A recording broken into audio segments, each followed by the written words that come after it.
പവിയോടും വീട്ടുകാരോടും ഒക്കെ പിണങ്ങിയിട്ടാ ഞാൻ ഇങ്ങോട്ട് വന്നത്. അതിന്റെ ആവശ്യം ഉണ്ടായിരുന്നില്ല. ഉണ്ട്. എനിക്ക് കിച്ചനോട് സംസാരിക്കണം. അതല്ലേ ഞാൻ മിണ്ടാതെ നിൽക്കുന്നത്. ദൈവം സംസാരിച്ചോളൂ. ഒരുപാടൊന്നും സംസാരിക്കാനില്ല. കിച്ചുന് എനിക്കിഷ്ടമല്ല. അത് നേരിട്ട് പറയാൻ വന്നതാ ഞാൻ. അത് പറയാൻ ഇവിടം വരെ ബുദ്ധിമുട്ടുണ്ടായിരുന്നു. ഫോണിലങ്ങ് പറയാമായിരുന്നല്ലോ. നേരിട്ട് പറയണം, മുഖത്ത് നോക്കി പറയണം. അതൊരു പുതിയ കാര്യമല്ലല്ലോ. എത്രയോ തവണ നീ അതിനോട് പറഞ്ഞിരിക്കുന്നു. അതുപോലെ അല്ല ഇപ്പോ. എനിക്ക് വെറുപ്പാ നിങ്ങളോട്.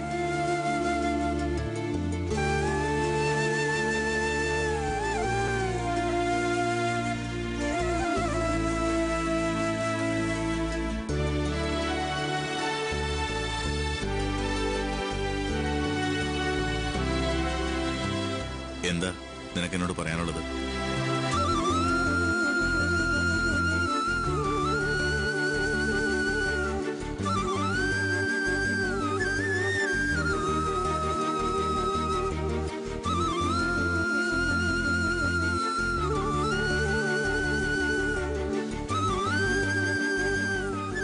നീ മറ്റെന്തൊക്കെയോ പറയാമെന്നാണെന്ന് എനിക്കറിയാം.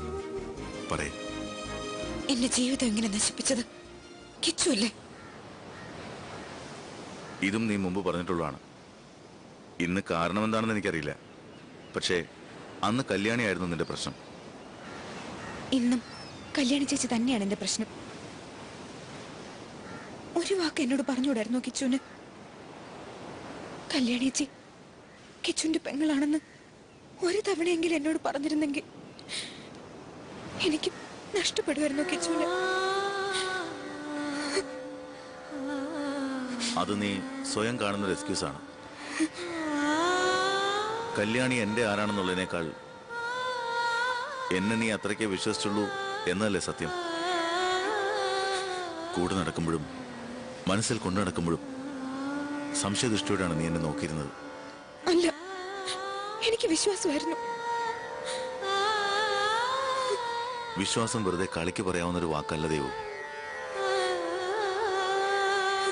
നിന്നെ അല്ലാതെ ഭൂമിയിൽ മറ്റൊരു പെണ്ണിനെയും അരുതാത്ത രീതിയിൽ ഞാനൊന്ന് നോക്കുക പോലും ചെയ്യില്ലെന്ന് നീ വിശ്വസിക്കണമായിരുന്നു. തെറ്റ്. എന്റെ മനസ്സിൽ തോന്നിയതൊക്കെ തെറ്റായിരുന്നു. അല്ല, ശരിയായിരുന്നു.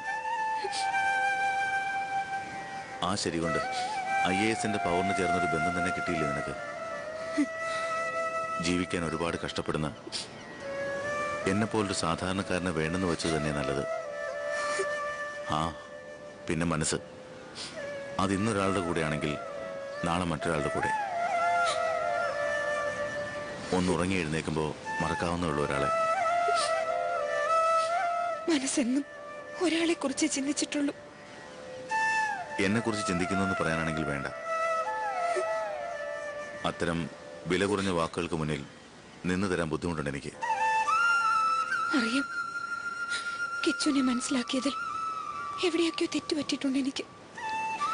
ക്ഷമ ചോദിക്കുന്നില്ല. ഇഷ്ടമുള്ളവർ തമ്മിൽ സോറിയും താങ്ക്സ് ഒന്നും പറയാൻ പാടില്ല എന്ന് പറഞ്ഞു പഠിപ്പിച്ചത് കിച്ചു അല്ലേ? ആണ്.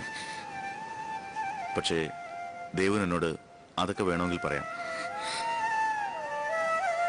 എനിക്ക് മനസ്സിലായി കിച്ചു പറഞ്ഞതിന്റെ അർത്ഥം. ഇഷ്ടപ്പെടണമെന്ന് പറഞ്ഞില്ലല്ലോ ഞാൻ. ഇനി അതുകൊണ്ട് പ്രത്യേകിച്ച് ഒരു കാര്യമില്ല.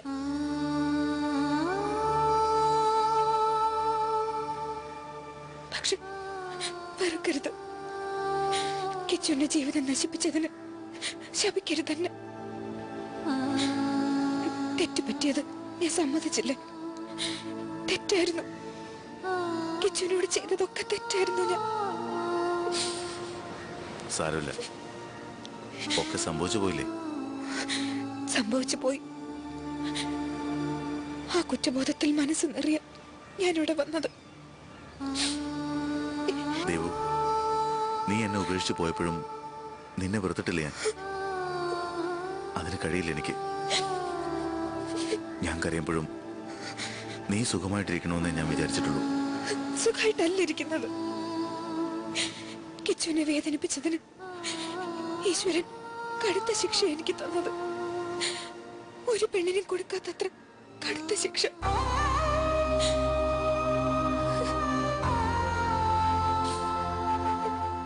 എന്താ ദേവു, നിനക്കെന്താ? IAS-ന്റെ സ്റ്റാറ്റസ് അനുസരിച്ചുള്ള ഒരു ചെറുക്കനെ അന്വേഷിച്ചൊന്നും പോയിട്ടില്ല ഞാൻ. കിച്ചുവിനോട് തോന്നിയ വാശിക്ക് പവിയെ കല്യാണം കഴിക്കാൻ സമ്മതിച്ചതാ ഞാൻ. അതുകൊണ്ട് ഇപ്പൊ എന്ത് സംഭവിച്ചു? ഒന്നും സംഭവിച്ചിട്ടില്ല. മനസ്സിനും ശരീരത്തിനും ഒരു പോറല് പോലും ഏറ്റിട്ടില്ല.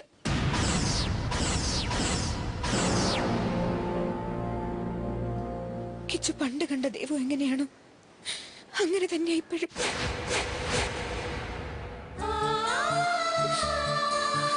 നീ പറഞ്ഞു വരുന്നത്?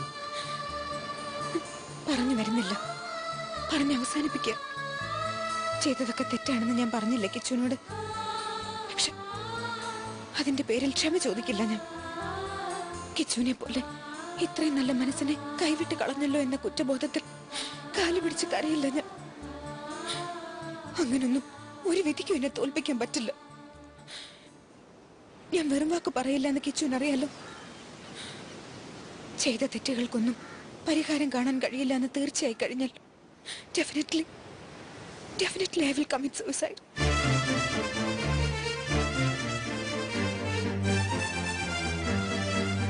ദേവു, നീ എന്താ ഇപ്പൊ പറഞ്ഞത്? എനിക്കിഷ്ടമല്ല കിച്ചുവിനെ, എനിക്ക് തീരെ ഇഷ്ടമല്ല. അത് പറയാൻ വന്നതാ ഞാൻ.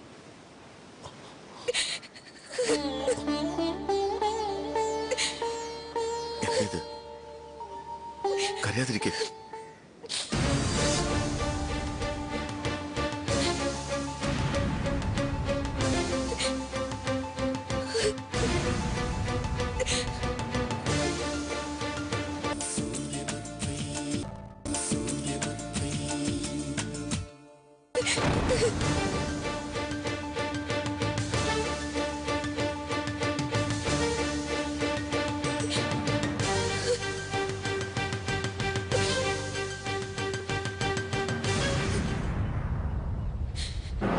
കഴിഞ്ഞില്ലേ? കഷ്ടപ്പെട്ട് ടാക്സി പിടിച്ച് വരേണ്ടിയിരുന്നില്ല ദേവു. ഇവനെ കാണണമെന്ന് പറഞ്ഞിരുന്നെങ്കിൽ കൊണ്ടുവന്ന് വിട്ടേനല്ലോ ഞാൻ. പൗത്രൻ ഉദ്ദേശിക്കും പോലെ നിന്നോട് ചോദിച്ചല്ലോ ഞാനൊന്നും. എന്റെ ഭാര്യയോടാണ് ഞാൻ സംസാരിച്ചത്. മനസ്സിലായില്ലേ? നിന്റെ കൂടെ ആണെങ്കിലും കഴുത്തിൽ ഈ താലി കിടക്കുന്നവരെ എന്റെ ഭാര്യയാണ് ഇവള്. ഇങ്ങോട്ട് വരാൻ.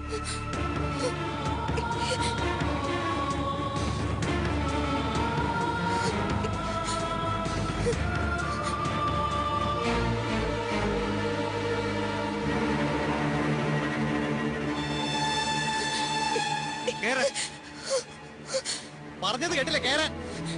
ഒച്ച വെക്കണ്ട, ഇതൊരു പബ്ലിക് പ്ലേസ് ആണ്. ഒച്ച വെക്കും, അതെന്റെ സൗകര്യം. ആള് കൂടിയെന്ന് വെച്ച് പേടിക്കേണ്ട കാര്യം എനിക്കില്ല. ഭാര്യയുടെ സന്മാർഗം മറ്റുള്ളവർ അറിയട്ടെ. I don't care that. നാലാളുടെ മുന്നിൽ കാണിക്കുന്ന ഈ ധൈര്യം ഭാര്യയോട് കാണിച്ചിട്ടുണ്ടോ എന്തെങ്കിലും? അതുകൂടി ആലോചിക്കണം. എത്രയാടോ? 150.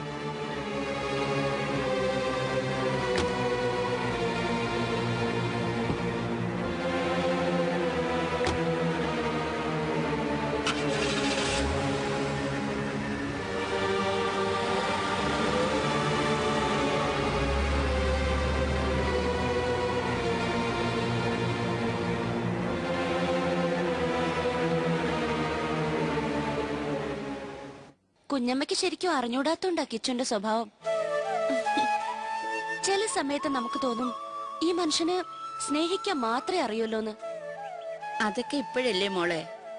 കല്യാണത്തിന് മുമ്പ് എല്ലാവരും അങ്ങനെയാ. ഇഷ്ടവും അടുപ്പവും ഒക്കെ കൂടുതലായിരിക്കും.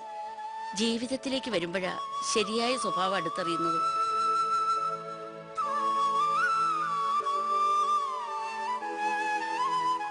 കിച്ചു അങ്ങനെയാണെന്നല്ല കുഞ്ഞമ്മ പറഞ്ഞത്. എനിക്കറിയാം. കുഞ്ഞമ്മ പറഞ്ഞ പോലെ ജീവിതത്തെ അത്രയ്ക്ക് സീരിയസ് ആയി തന്നെ കാണുന്നുണ്ട് ഞാനും. എന്നാലും ഇപ്പൊ കാണുന്നത് അല്ലാത്തൊരു സ്വഭാവം കിച്ചുനുണ്ടാവുന്ന് എനിക്ക് തോന്നുന്നില്ല. ദേവുവിനെ ഇഷ്ടപ്പെട്ട കാലത്ത് കിച്ചുവിന്റെ മനസ്സിൽ അവള് മാത്രമേ ഉണ്ടായിരുന്നുള്ളൂ. അത് കൃത്യമായിട്ട് എനിക്കറിയാം. ആ ചിന്തകളൊക്കെ മനസ്സിൽ നിന്ന് കളയാൻ കിച്ചു ഒരുപാട് സമയമെടുത്തു. പക്ഷേ ഇപ്പൊ എന്നെ കുറിച്ചല്ലാതെ മറ്റൊന്നിനെ കുറിച്ചും ചിന്തിക്കുന്നില്ല. അതാ മുഖത്തുനിന്ന് വായിച്ചറിയാൻ ഒരുപാട് ബുദ്ധിമുട്ടൊന്നും ഇല്ല കുഞ്ഞമ്മേ. എന്നാലും പണ്ട് ദേവുവിനോട് ഉണ്ടായിരുന്നതിനേക്കാൾ കൂടുതൽ ഇഷ്ടം ഇപ്പൊ ഗ്രീഷ്മയോടുണ്ടോ കിച്ചുവിന്?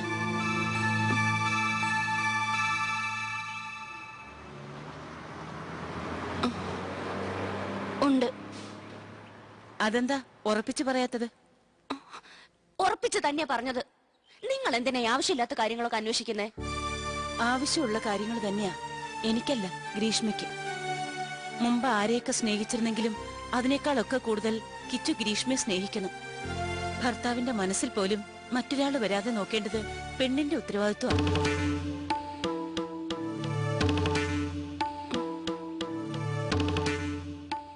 എന്താ? അവര് പറഞ്ഞതിലും കുറച്ച് കാര്യമുണ്ടല്ലേ കുഞ്ഞമ്മേ? കുറച്ചല്ല, മുഴുവനും കാര്യ പറഞ്ഞത്. ആണുങ്ങളെ നേരെ നടത്താനുള്ള കഴിവുണ്ടാകണം പെണ്ണുങ്ങൾക്ക്. നിന്നെ കല്യാണം കഴിച്ചാ പിന്നെ ദേവുവിനെ കുറിച്ചെന്നല്ല മറ്റൊരു പെണ്ണിനെ കുറിച്ചും ചിന്തിക്കരുത് കിച്ചു. അതായിരിക്കണം നിന്റെ കഴിവ്.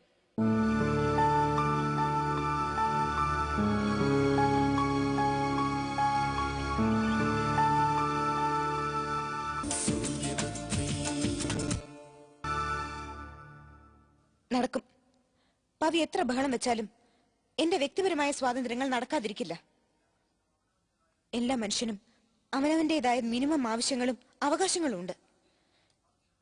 ഇവിടെ നിറങ്ങിയാൽ പിന്നെ പവി എവിടെ പോകുന്നെന്നോ ആരോടൊക്കെ സംസാരിക്കുന്നുണ്ടെന്നോ ഞാൻ അന്വേഷിക്കാറില്ലല്ലോ. ഞാൻ എന്റെ പ്രൊഫഷനുമായിട്ട് ബന്ധപ്പെട്ടേ പുറത്ത് പാറുള്ളൂ. പേഷ്യൻസിനും ഡോക്ടേഴ്സിനും അപ്പുറത്തുള്ള ഒരു ബന്ധവും സൂക്ഷിക്കാറില്ല ഞാൻ. അത് പുറമെ മനസ്സിലൊരു പെണ്ണിനെ തണുപ്പിച്ച് വിറപ്പിച്ച് കൊണ്ടു നടക്കുന്നുണ്ടല്ലോ. ചത്തുപോയിട്ടും. മതി സംസാരിച്ചത്. നഷ്ടപ്പെട്ടു പോയൊരു മുഖം മനസ്സിൽ ഓർത്തിരിക്കുന്നതും താലി കെട്ടി ആളെ വഞ്ചിച്ചിട്ട് കാമുകനെ കാണാൻ പോകുന്നതും തമ്മിൽ ഒരുപാട് വ്യത്യാസങ്ങളുണ്ട്. കാമുകനെ കണ്ട് ബന്ധം പുതുക്കാൻ പോയതല്ല പവി ഞാൻ. എന്നാലും ഇത്രയ്ക്ക് വില കുറഞ്ഞ സംസാരങ്ങൾ ഉണ്ടായതുകൊണ്ട് പറയാ, താലി കെട്ടിയതുകൊണ്ട് മാത്രം ഭർത്താവില്ല. എന്റെ കണ്ണിൽ പബ്ലിക്കിന് മുന്നിൽ ചൂണ്ടിക്കാണിക്കാവുന്ന ഒരു കോലം കെട്ടല ഇത്. ആയിരിക്കും. പഠിച്ചു നടന്ന കാലം തൊട്ട് അവന്റെ ജിംനാസ്റ്റിക് പവർ കണ്ടും കേട്ട് അനുഭവിച്ചു കിടന്ന നിനക്ക് ഞാൻ കെട്ടിയെടുത്ത ഒരു കോലം തന്നെയാ. പവിക്ക് ഒരു ആവറേജ് മനുഷ്യന്റെ സ്റ്റാൻഡേർഡ് എങ്കിലും പ്രതീക്ഷിച്ചിരുന്നു ഞാൻ. ഇത് ഒരുപാട് തരം താണുപോയി. നിങ്ങൾ എന്താ എന്നെ കുറിച്ച് വിചാരിച്ചത്? മസിൽ പവറിന്റെ ബലത്തിലാ ഞാൻ സ്നേഹം അളക്കുന്നതെന്നോ? സംശയം എന്താ? എന്റെ കൂടെ ജീവിക്കുമ്പോ അവനെ കാണാനായിട്ട് നീ ഇവിടുന്ന് ഇറങ്ങി ഓടുന്നതിന് മറ്റൊരു കാരണം കാണുന്നില്ല ഞാൻ. കാണില്ല. സ്വയം ഒരു പെണ്ണിന്റെ മുമ്പിൽ തരം താന്നു പോകുന്ന ഒരു മനസ്സാ പവിക്ക്. അതുകൊണ്ട് ഇതുപോലൊക്കെ ചിന്തിക്കാനേ നിങ്ങൾക്ക് പറ്റൂ. സത്യത്തിൽ പവി, നിങ്ങളുടെ സ്നേഹത്തിനല്ല മനസ്സിനാ ബലക്ഷയം. എന്നാ പിന്നെ ബലം പരീക്ഷിക്കാൻ പൊയ്ക്കോ നീ. പക്ഷെ അത് കഴിഞ്ഞിട്ട് എന്റെ ബെഡ്റൂമിലേക്ക് വരരുത്. വരില്ല പവി. അങ്ങനെ പോകണമെന്ന് മനസ്സിൽ ഉറപ്പിച്ചാൽ പിന്നെ ഒരൊറ്റ നിമിഷം പോലും എന്റെ കഴുത്തിലുണ്ടാവില്ല ഈ താലി.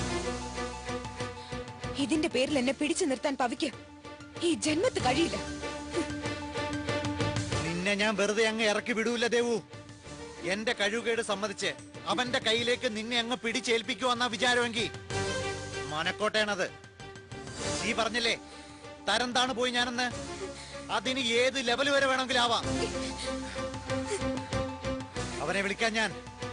എന്നിട്ട് അവൻ വിളിച്ചിറക്കിക്കൊണ്ട് പോകാൻ വരുമ്പോ നിന്നെ എടുത്ത് മുന്നിലേക്ക് ഇട്ടുകൊടുക്കാൻ ഞാൻ.